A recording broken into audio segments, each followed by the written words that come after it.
Good morning and welcome to my weekly installment of the reading from Eternity is the E in Love.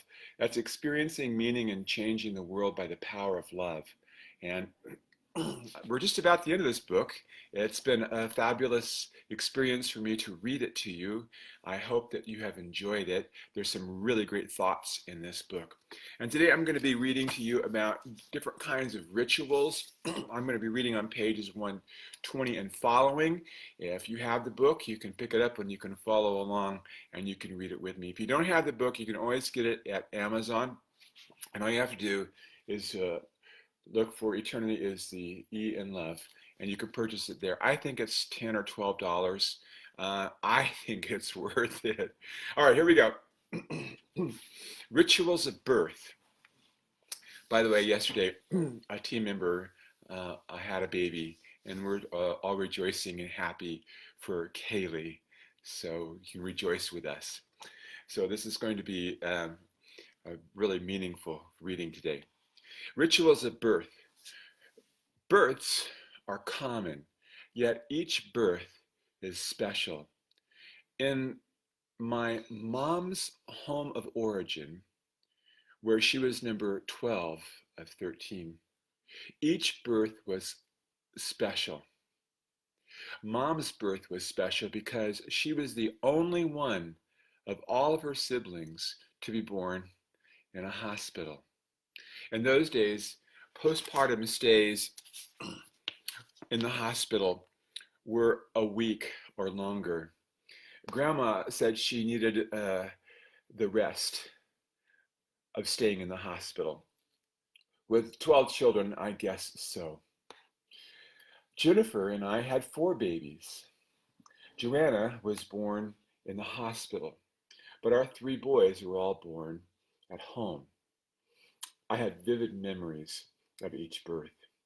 Jennifer and my life fundamentally changed when we discovered Joanna was on the way.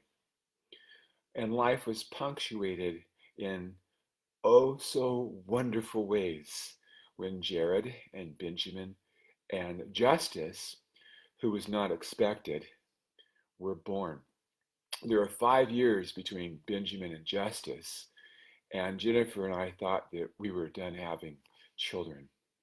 Justice was born in the family room of our home. It was the day before the winter solstice and a few days before Christmas. This is such a festive, beautiful time of the year. About a dozen friends and family were there to witness the blessed event. I know there was about 12 people that were there, and it was a wonderful memory for me. Benjamin was delivered by a midwife, Woody, who was a large, morbidly obese woman. And it was in our bedroom in a small condominium.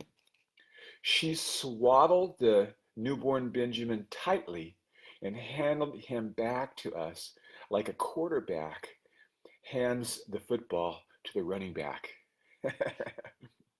that and sometimes I think that Benjamin has just kept us running all these years. Jared was born in the same room, but 2 years before Benjamin.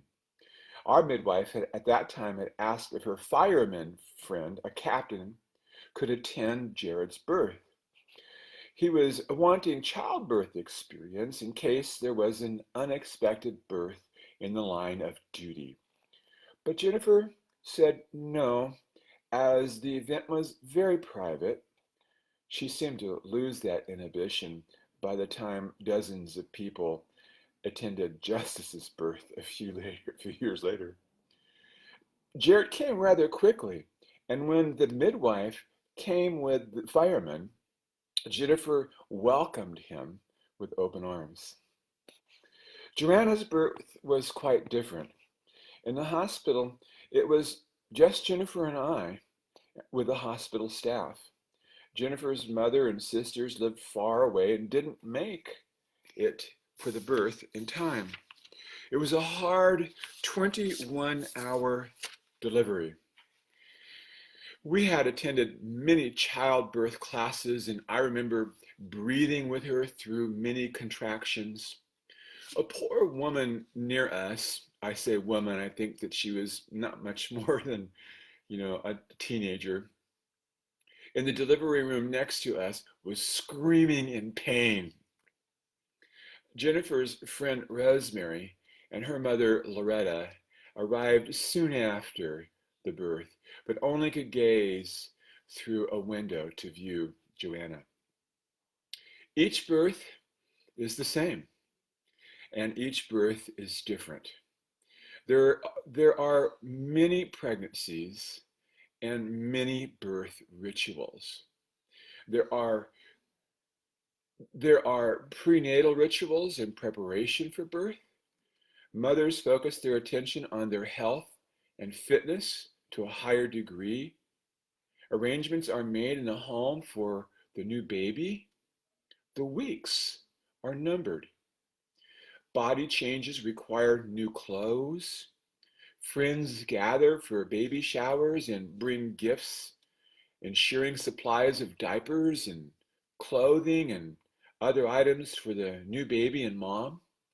Mothers have a nesting instinct and prepare a place for the baby in the home. Mother's mother and sisters and friends often come to assist.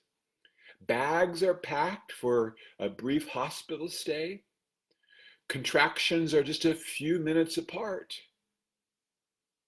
When nature takes over, and then nature takes over the ritual of labor. A full-term pregnant mother's body is one of the most astounding things that I have ever seen. It is so huge and awkward. It even makes the innie belly button become a pointed outie belly button.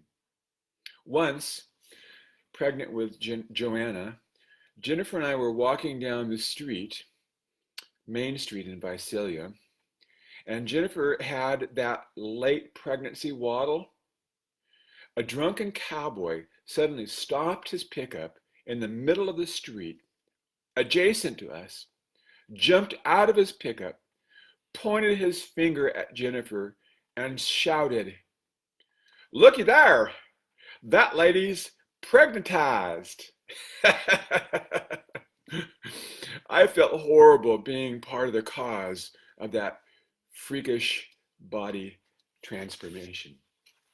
Now, I know that cesarean section births are common these days, but that doesn't diminish the excitement and the rituals surrounding childbirth. When the baby comes, the world has changed, and the rituals continue to provide meaning and significance for life. Birthday parties are also meaningful rituals.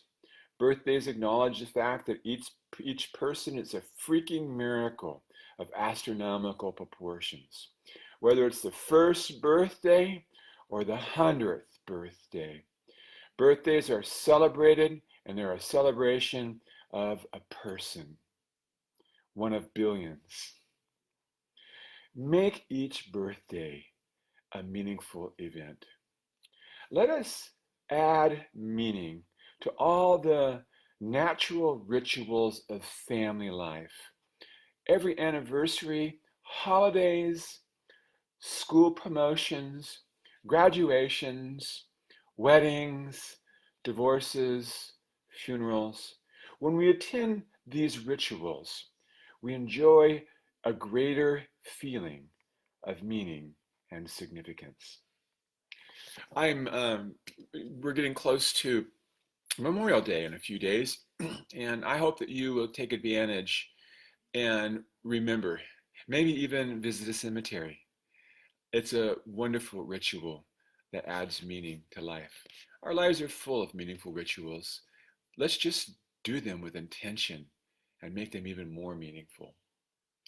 Here is a section called Ritual Team Meetings. I attend several meetings weekly. Before the COVID-19, we very few Zoom meetings, and we always had our meetings gathered together. I attend several meetings weekly. Tuesday morning at 11 o'clock is the company business meeting. Most of them are open meetings. That is, our vendors and agents for other brokerages are invited to attend. The attendance at the hour meeting is voluntary and ranges between 60 and 80 people, and that's a little big for what I call a team meeting. Nevertheless, it feels like a team meeting. The purpose of the meeting is to inform, to inspire, to encourage, and even some skill development. Our CEO, our team leader, that's her title, is the famous Joanna that we just read about. A former educator, she joined our company after she discovered that her little brother and a new real estate agent, Justice, was making more money than she was as a seasoned educator. The story goes like this. Many years ago, during tax season, Justice, the last of our four and the newest to our company, called Joanna and asked, "Hey, Joe, what did you make as a teacher?" And Joanna, what do you make as a teacher? And Joanna proudly announced that she had 7 years as a bilingual educator and was the department head. She said, "Well, I'm up to about $45,000. Justice replied, "Okay, thank you," and hung up. But Joanna was curious and immediately called him back. "Justice," she asked, "how much did you make last year?" He sheepishly replied, $80,000. To which Joanna yelled, "Crap!" That day, she left education and joined the family real estate business. Joanna has polished and developed gifts, skills, and talents and tools which she uses every day in our company to help agents succeed in business and grow our company dollar. This provides her a great amount of satisfaction. Her team meetings rock, and they are highly ritualized. Our learning center is transformed into a meeting room. The meeting has a reputation for being upbeat, positive, interactive, and informative. There is an expectation that is almost what you might call excitement about it. This is part of the ritual. It's a meaningful and a significant event, and Joanna has a good upfront presence that is inviting. She anchors the group by asking, "What day is it?" This rhetorical question is designed to bring the group together with a common intent. The answer is always 3 months from today. If the actual date is October 15, then the correct answer, "What day is it?" is January 15, because, quote, "the activities you engage in today will pay off in 90 days. These 90 days are the time it takes to find a client, to get them in contract with their new home, and to get their home completely through the sales process." The message is, are you doing today that which will get you a commission check in 90 days? In other words, this is a business meeting that will help you build profit for you and your family.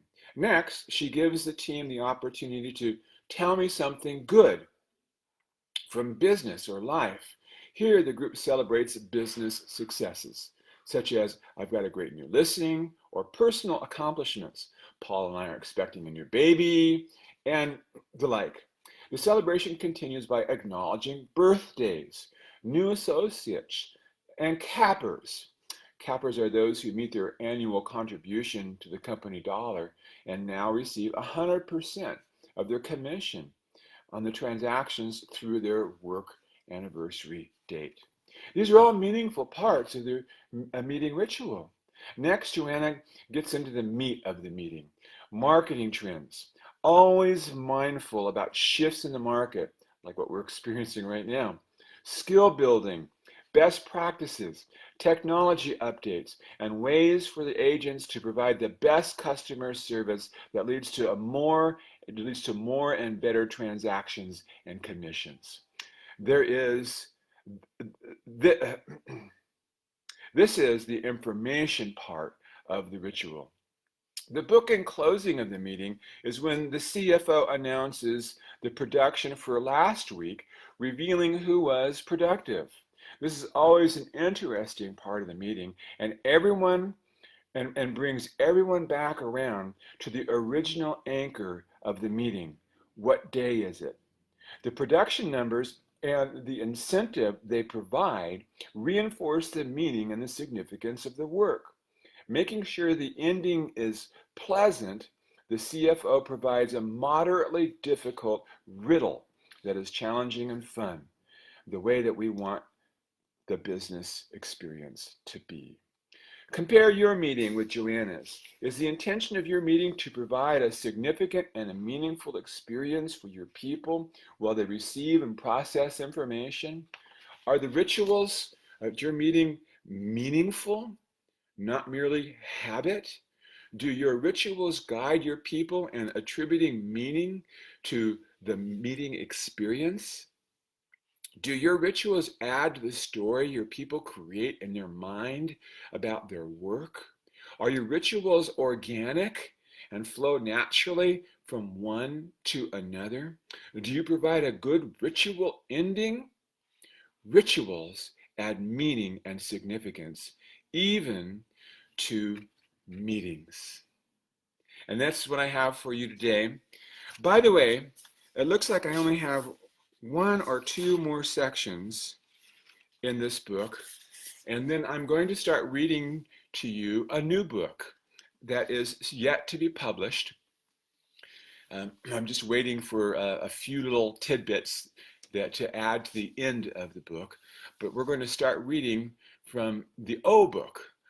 Oxytocin is the O in love. How to maintain and sustain emotional connections in life. And that's coming up. That's right on the heels of this. I'm going to start reading it, even though I haven't got the book in my hand. I've got it in paper, and it's going to be a fascinating read for us. All right, that's what I have for you today. My name is Brian Martin. Thank you for joining me. I will see you again this time next week. You can find this book on Amazon. It's a fun read. There's some really good stuff in this book, and I've really enjoyed writing it, and it's very meaningful to me today also. Have a blessed day, and stay safe. Bye-bye.